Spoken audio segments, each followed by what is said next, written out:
I wasn't looking for anything when I found the receipt. That's the worst part. I wasn't snooping, I wasn't paranoid. I wasn't even thinking about Lauren. I was just taking out the trash, like I always did on Sunday mornings before the pickup. We keep a little routine. She does laundry, I clear out the bins. The simple, domestic, automatic. But when I lifted the kitchen bag and tied it off, a piece of paper fluttered out from the corner and landed near my foot. I almost ignored it. Almost. It was crumpled and stained with what looked like wine, Merlot or Pinot, something dark. But the logo across the top was clean. Bar Calyx, downtown. A place I'd only heard about in passing. Somewhere our younger coworkers go after work to feel cosmopolitan for a night. I unfolded it, still not thinking anything was off, until I saw the name, Lauren H. It was printed in neat block letters at the bottom, above the tip line. Her full name, my wife's name. The timestamp was clear, Friday, 9:42 p.m. 2 cocktails, 1 appetizer, a round of drinks before what? I froze. She was supposed to be at a company retreat that weekend. Some mandatory leadership seminar in the suburbs. She left Friday morning, bag in hand, talking about hotel check-ins and PowerPoint decks and trust-building exercises. She'd even sent me a picture of the conference room. I remember it vividly now. The empty chairs, the water pitchers, the screen that read Team Synergy, working as one. But this receipt said otherwise. It said she was in the city at a trendy bar around the same time she should have been sitting in a hotel suite with a box dinner and a training binder. I stared at the slip for a full minute before tucking it into my hoodie pocket, my fingers trembling just slightly. Not panic, yet, but the kind of tension you feel when something very normal starts to feel very wrong. It was a crack in the glass I hadn't realized was even there. The day passed slowly. I tried to act normal. Cleaned the kitchen, answered a few work emails, even went for a jog. But every few hours, I'd touch the receipt in my pocket, like I needed to confirm it was real. I must have read it 30 times by the time she got home. She came through the front door around 3:30 p.m., dragging her suitcase behind her, wearing this loose white blouse I hadn't seen before and jeans that looked freshly pressed. She was glowing. There's no other word for it. Radiant, like someone returning from a spa weekend or a romantic getaway, not from a sleep-deprived corporate training event. "Hey, babe," she said, her voice light. "Miss me?" She set the bag by the stairs and came over to hug me. Her perfume hit me instantly, not the warm vanilla scent she usually wore. This one was sharper, floral, and unfamiliar. I tried not to stiffen under her arms. "Of course," I replied, kissing her cheek. "How was it?" She launched into a full report. Breakout sessions, group lunches, icebreakers. She even name-dropped a couple of managers I recognized from her office. Mark, Dana, someone new named Cassidy. "I think I actually learned something," she laughed. "We did this trust fall exercise. I was paired with my boss, Mark, and I swear he almost dropped me." She was animated, expressive. Not overly so, just enough to sound natural. That was the unsettling part. If she was lying, she was really, really good at it. We moved into the kitchen and she poured herself a glass of wine. Another detail that struck me. She grabbed the nicer bottle from the top shelf, the one we usually saved for birthdays or holidays. It was Sunday. Why the celebration? I stood at the island, watching her talk about how surprisingly engaging the sessions were, and how her team was actually starting to feel like a real team. She didn't look nervous, not even a hint. If anything, she looked proud of herself. "Sounds intense," I said casually. "Late nights?" "Oh yeah," she nodded, sipping her wine. "Dinner ran long both nights. One of the VPs wouldn't stop talking about his glory days in sales. You would have hated it." I didn't say anything, just smiled and leaned against the counter. Her phone buzzed on the table. She glanced at it but didn't pick it up. I noticed it was face down. It had been face down a lot lately. That wasn't always the case. There was a time when we both left our phones out and open, trusting each other implicitly. Hell, we even shared location data, mostly out of convenience. If she was running late, I could just check where she was. But about a month ago, she turned hers off. said it was draining her battery. I believed her. Until now. Now, every innocent habit felt retroactively suspicious. Every shift in tone, every half-excuse.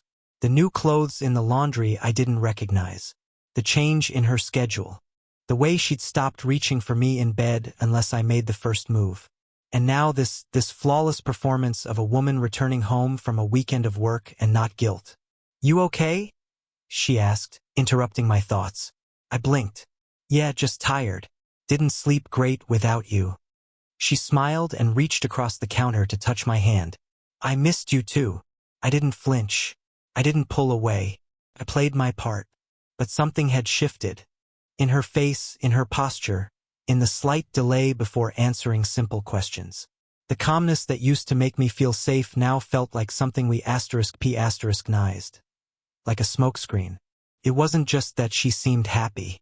It was that she seemed too happy. Like she was trying to outshine a shadow that was already creeping in behind her. I didn't confront her that night. Or the next. I didn't ask about bar calyx or what she was really doing at 9:42 p.m. On Friday. I just kept the receipt, tucked it into the back of my sock drawer under the sweaters I never wore, and told myself I'd wait. Just wait. Because if this was what I thought it was, if Lauren was cheating on me, then there would be more. More signs. More lies. More pieces of a story she was hoping I'd never start questioning. But I was questioning now. And the worst part? She looked me dead in the eyes and smiled like I was the one who needed to prove my loyalty. After the receipt, I couldn't stop seeing things. I didn't go digging, at least not at first. I didn't crack passwords or follow her around. But once the seed of doubt took root, it was like my brain turned into a projector, replaying everything she'd said and done over the last few weeks with a new, harsher light. I started keeping mental tabs. Nothing obsessive. Just observations. For example, Lauren's phone habits had changed. It used to sit face up on the counter while she cooked, or next to her wine glass on the coffee table, blinking away harmless texts from coworkers or Instagram notifications. Now, it was always face down. Always. She'd silence it when she came home and leave it on do not disturb mode, brushing it off with, "I just need a break from the constant buzzing." "'Kay, sure." But she'd never needed a break before. If anything, she used to hate being disconnected. Then there was the laundry. Twice that month, I noticed new clothes. Things I hadn't seen her wear before. One time, it was a silky red top balled up inside a dry cleaning bag. Another time, a lacy bralette folded neatly with the towels. They weren't just new, they were out of character. Lauren's style was clean, minimal. But this stuff? It was flirty, delicate, expensive. When I asked about them, she just smiled and said, "There was a sale. Thought I'd treat myself." Simple. Believable. Except she hadn't mentioned shopping. No packages had been delivered. No receipts in her purse. I started noticing her perfume, too. She used to wear something soft, vanilla with a touch of citrus. I liked it. Smelled like home. But suddenly, there was a new scent clinging to her when she walked in late. Sharper. Floral. Almost aggressively feminine. The kind of perfume that announces itself before you even enter the room. I asked about that, too. "Oh, it's just a sample I got in a gift bag," she said. "Kind of fun, right?" Right. But I found myself standing by the laundry hamper one night, sniffing the collar of her cardigan like some cliché from a movie. It reeked of that same new scent. Stronger than it should have been for just a sample. I felt pathetic. Paranoid. But I couldn't stop. Even our conversations had shifted. She was still present, still polite, but there was this strange detachment. Like someone had changed the settings on our relationship from deep connection to surface-level roommate. She didn't ask how my day was. She stopped venting about hers. When we did talk, it was mostly logistics, groceries, weekend plans, bills. I started to test the waters. Little things. I'd casually ask, "You headed to the gym after work?" And she'd pause, only for a beat, before saying, "Yeah, probably." That pause was everything. A tiny hesitation where a lie tried to find its feet. Once I joked, "If you're going to start dressing this nice for work, I need to step up my game." She laughed but didn't say anything. Not, "Oh, stop," or "It's just for a meeting." Just silence and a smile. One night, while she was in the shower, I passed by her phone on the bed. Locked. Face down, of course. For a second, I hovered. I knew her passcode, same one since college. My hand even reached for it. But I stopped myself. I wasn't ready to be that guy. Not yet. Instead, I tried to reconnect. I suggested a weekend away, just the two of us. I even offered to book the place. She blinked like she'd just been woken up. Oh, I can't that weekend. We've got a product launch, remember? I didn't. I offered another date. She shrugged. Maybe. Let me check with Mark. Mark, her boss. His name started coming up more and more. Mark said this. Mark wants that. Mark thought the pitch was great. At first, I didn't think anything of it. But once I knew she'd been downtown Friday night, the same night she claimed to be at that retreat, every mention of Mark felt like static in my ear. That's when I started going back through our messages. Just to see. I wasn't expecting to find anything obvious. But I wanted to remember what we used to be. And I did. Scroll back far enough and we were sweet. Silly. We sent each other memes. Inside jokes. Midday I love you texts. That all stopped about a month ago. No jokes. No check-ins. Just clipped replies. Emojis without context. Conversations that fizzled into nothing. She hadn't stopped texting. She had just stopped texting me. That realization hit harder than I expected. I didn't know if she was sleeping with someone else. Not yet. But I knew this. Whoever she was sharing her energy with, her warmth, her attention, it wasn't me anymore. The house started to feel colder. Like everything inside, it was rearranging to make space for a truth I hadn't fully admitted to myself. We'd still eat dinner together, watch TV, sit on the couch in shared silence. But every time she laughed at a text or smiled at a notification, my stomach clenched. Every time she said she had a late meeting, I fought the urge to check traffic reports or look up her office's hours. And the weirdest part? She sensed it. I don't know how, but she did. She started giving me these odd looks, tilting her head when I asked a question, watching me too carefully when I answered hers. Almost like she was the one on edge. One night, she caught me staring at her while she was doing her makeup. What? She asked, eyeliner in hand. Nothing, I said. You just look different lately. She froze for a second, then smirked. You say that like it's a bad thing. No, I said. Not bad, just new.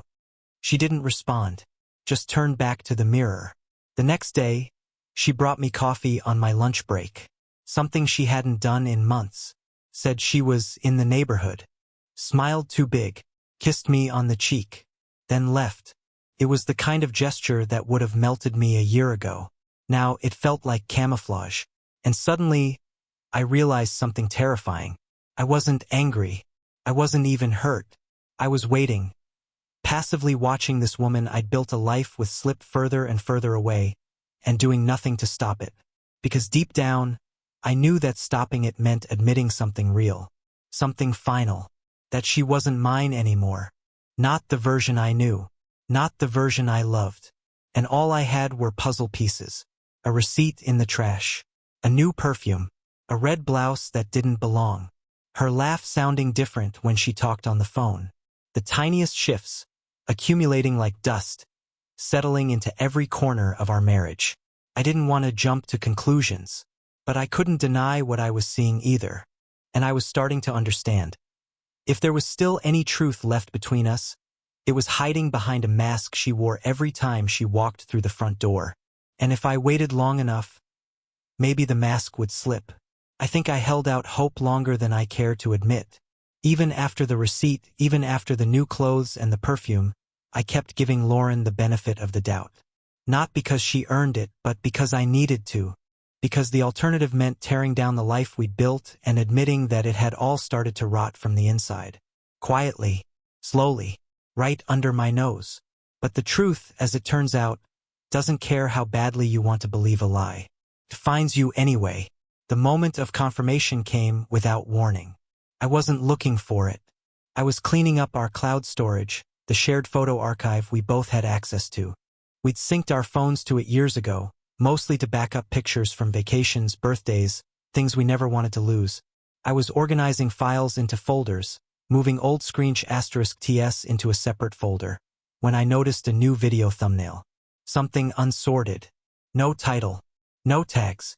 Just a blurry still of a hotel hallway, uploaded automatically. I almost skipped it, but something about it stopped me. A flicker of movement in the frame. The timestamp, 2 nights ago. The night Lauren said she was meeting a mentor for dinner. I clicked play. There she was. Lauren. Clear as day. The camera, probably some automatic live photo style capture, had caught her from across the hotel lobby just outside a hallway of rooms. She didn't see the camera flash, which made sense. It must have autosaved from her phone. Maybe a glitch, maybe something she forgot to delete. She was dressed in a sleek navy dress I hadn't seen before, one that clung to her hips in a way I knew wasn't meant for work dinners. Her hair was curled. Her lipstick was dark, precise, and she wasn't alone. Mark, her boss, tall, smug, tailored. The same Mark she talked about over dinner with the tone of a woman describing a distant, harmless authority figure. But in this footage, they weren't co-workers. They weren't distant. They were side by side, standing too close, their bodies angled toward each other like magnets. He reached for her hand, and she didn't pull away. She smiled. He leaned in, and then, without hesitation, she kissed him. Not a quick peck. Not a slip. A full, deliberate kiss. The kind of kiss that only happens when everything else has already happened. Then they disappeared into the hotel room together. I didn't move for a full minute. I didn't blink. My hand stayed frozen on the trackpad as the video looped again. Once, twice, 3 times. That was it. The moment the scale tipped from suspicion to certainty.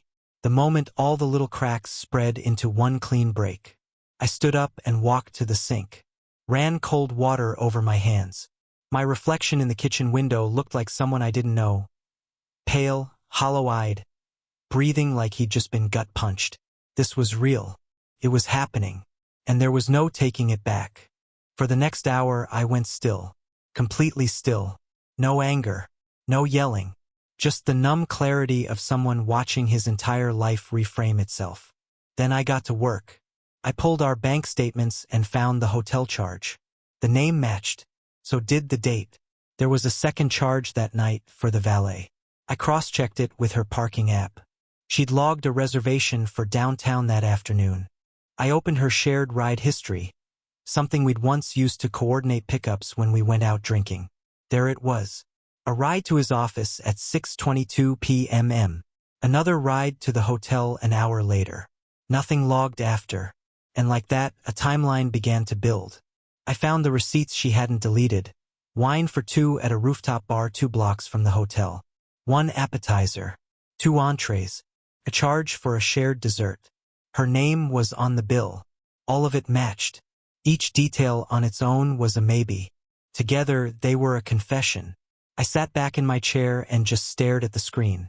I don't know how long I was there before the front door opened. She walked in like nothing was wrong.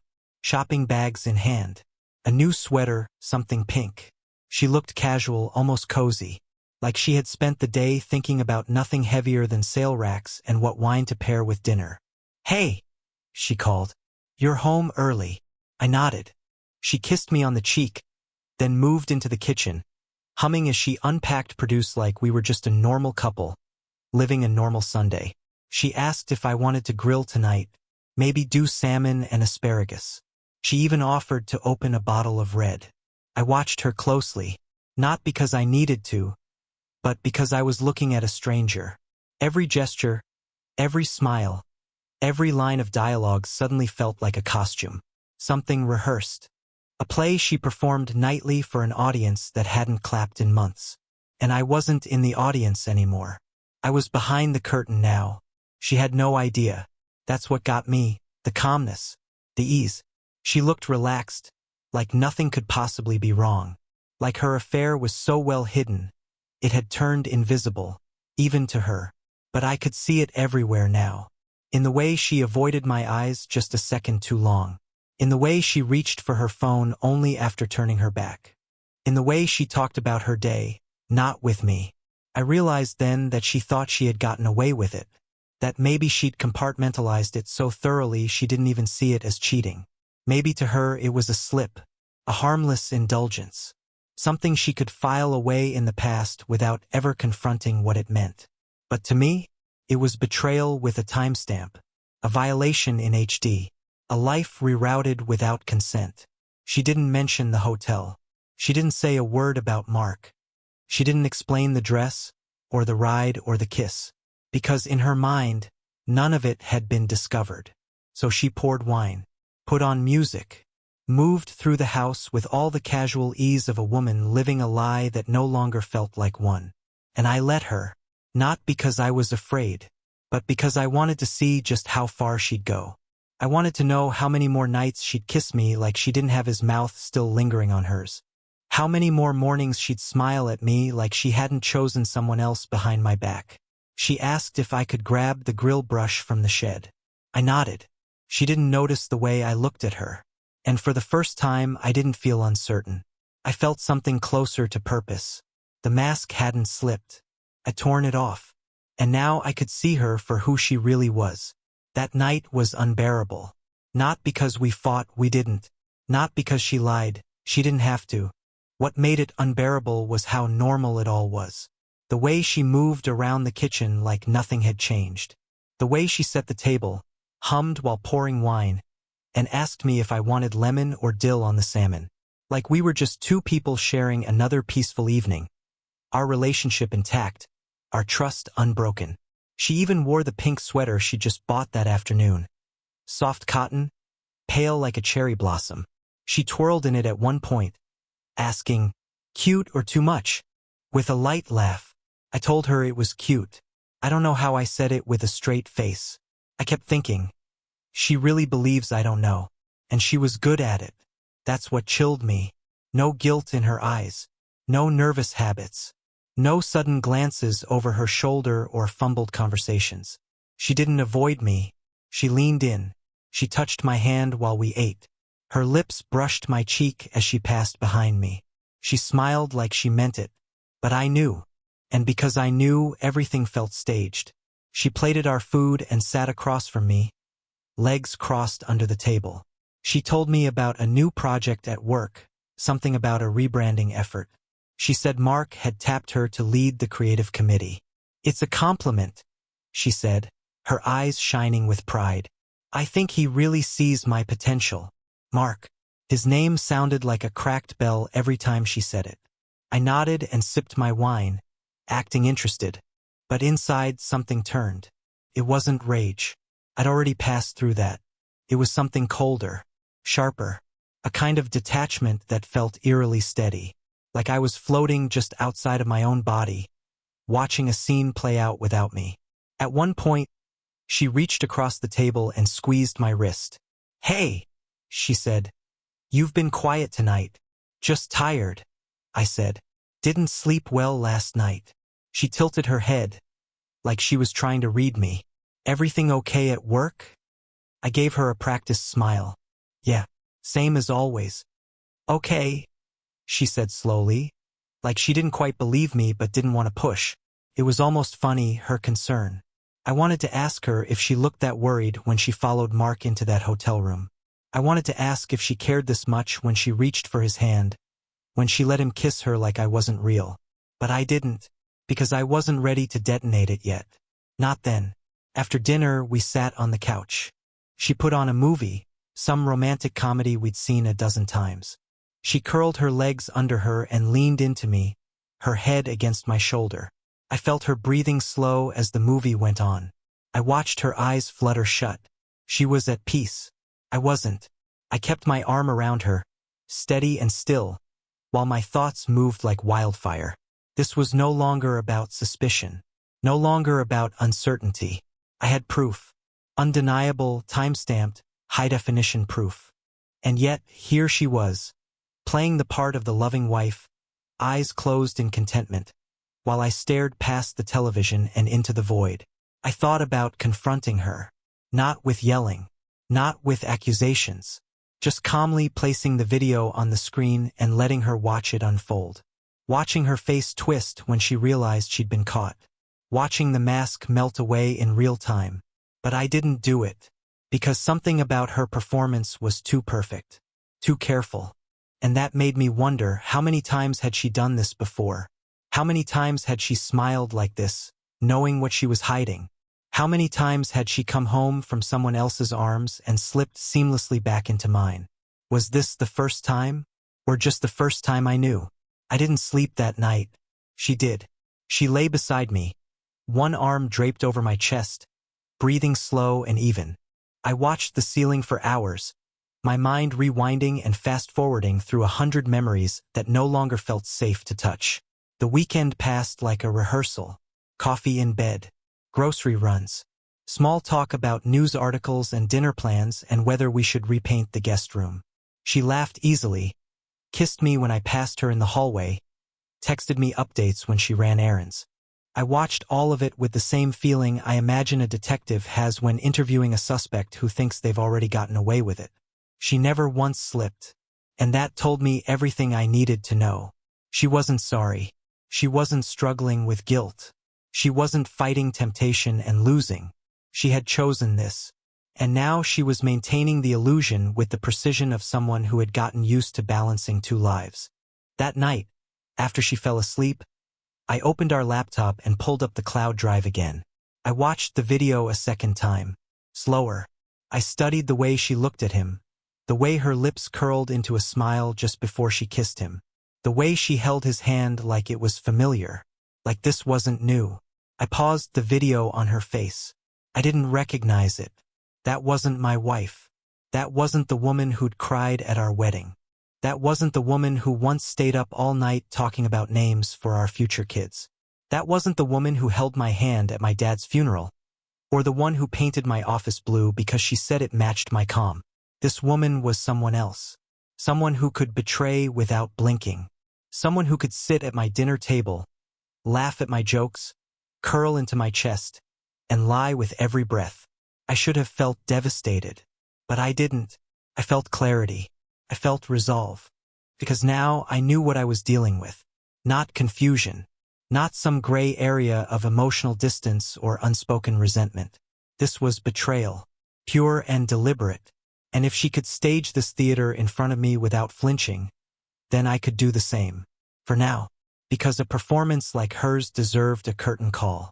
And when that moment came, she wouldn't be the only one holding the script. Once I crossed the line from suspicion to certainty, something changed in me. I stopped wondering, stopped hoping. The questions that had haunted me. Is she cheating? Is it just emotional? Does she feel guilty? Were replaced by a singular purpose. Prove it. All of it. Not to her. Not to anyone else. To myself. Because when someone lies to your face with that much confidence, they're betting on one thing, that you won't look too hard, that you'll doubt your gut, that you'll tell yourself it's not that bad, or that it's over, or that you misunderstood what you saw. Lauren was betting I'd stay asleep, but I was wide awake now. The first thing I did was make backups of everything. The cloud archive, the hotel video, the receipts, the Uber logs. I uploaded them to 2 external drives and 1 encrypted folder under a fake file name buried inside my work documents. I even printed the hotel receipt and tucked it between 2 pages of an old user manual in the garage. Paranoia? Maybe. But paranoia felt like the only sane response when living with someone who could lie so completely. Then I started digging. Lauren's company had a badge-in system, standard for mid-size offices. She once mentioned it offhand, complaining that it locked her out of the break room if she forgot her keycard. So I called in a favor from a friend who worked in corporate IT at her firm. Told him I needed to verify something for a surprise anniversary project. He laughed, said it was a weird ask, but gave me the access report. The logs told a different story than Lauren had. She hadn't been at the office late working on branding proposals with Mark like she'd claimed. Not every night. Some nights she hadn't been there at all. One entry stood out last Thursday. She told me she had a 9 p.m. Zoom call with the West Coast team. Said she'd be home late, but the badge system showed her clocking out at 6:13 p.m. and not returning. There was no sign of her after that. I checked our shared calendar. She'd blocked that night out as work session, strategy call. I kept a copy of the log. Next came the receipts. She was careful. She didn't bring paper ones home anymore. But credit card statements don't lie. I started reviewing every line item, checking locations and timestamps. Over the last month, there were multiple charges at wine bars and small restaurants in areas she had no reason to be. Places not near her office, not near ours, and definitely not close to any friends she'd mentioned seeing. Some were under her name. Some were clearly hers but used a joint account card. Most were for 2 people. Shared appetizers. 2 drinks. Tips that suggested more than just coffee. I started mapping them. It became a pattern. Wednesdays. Fridays. The occasional Sunday afternoon. Every few days, like clockwork, she was out with someone. And I didn't need to guess who. But I didn't stop there. I checked our car's navigation history. Lauren never cleared it. She didn't think to. I'd only checked once before, when I was trying to remember the name of a pizza place we liked. But now, it became a goldmine. There were multiple entries for addresses she'd never mentioned. One hotel came up 3 times.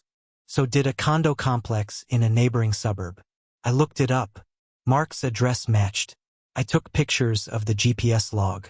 Sent them to myself. Saved them in the same hidden folder. Piece by piece, the story came together. And then I remembered the cloud sync on our shared laptop. It had a folder for message backups. Old texts Lauren had saved when she upgraded phones. It wasn't updated often, but something made me check anyway. And there it was. A hidden iMessage thread that had synced during a backup from 3 weeks ago. The thread was titled, M. I clicked it open. It wasn't graphic. It was worse. It was emotional. Inside jokes. Subtle flirtation. That tone people use when they already know they've crossed the line but still want to pretend they haven't. There were mentions of missing our little escapes, and next time I'll book somewhere with a balcony. One message read, "He's been asking more questions lately. I need to be careful. But God, I can't stop thinking about that night. I feel like I come alive when I'm with you." Alive. Like she'd been dead with me. I kept reading. More messages about meetings that weren't meetings. Excuses coordinated down to the minute. Mocking nicknames for coworkers who couldn't put 2 and 2 together. And finally, one message from Mark. "You sure he's not catching on?" Her reply made me sick. "He's not exactly detail-oriented. Trust me. If he was, we'd have had this conversation a long time ago." I copied the entire thread. Saved it. Printed it. I didn't confront her. Not yet. Because the more I gathered, the more I realized this wasn't just about catching her. It was about seeing the full picture. How deep it went. How long it had lasted. How she'd rebuilt her life around a lie and expected me to hold up the other end without knowing. It was about understanding how someone could look you in the eye and still build a secret world behind your back. That week, she brought home Thai food and joked about getting a dog. I smiled and asked if she wanted wine with dinner. She laughed, said yes, and put on a playlist we both liked. She even asked if I wanted to do a weekend getaway next month. "Somewhere quiet," she said. "Just the 2 of us." I told her that sounded perfect. And I meant it. Because by then, I had everything I needed. And now, I was just waiting for the right moment to end the performance. I met with a lawyer in secret. We separated finances, backed up every file, and mapped a timeline. Lauren thought I'd let it go. Her confidence made her sloppy. She started leaving digital traces again, believing the worst was over. But I was just getting started. I wasn't going to scream or beg. I was going to prove it. Publicly. Deliberately. She built a fantasy. I was preparing to end it on my terms where she'd least expect it. At the company banquet, Lauren glowed beside Mark, unaware. I waited for the right moment. Then I stood, removed my ring, and calmly placed a folder on the table. Inside, everything. Photos, logs, messages. Silence fell. Her smile collapsed. Mark froze. The room shifted. Her secret became public truth. For her, it was reputation in ruins. For me, it was closure. I didn't look back as I walked out. That chapter was finished. So was I with her.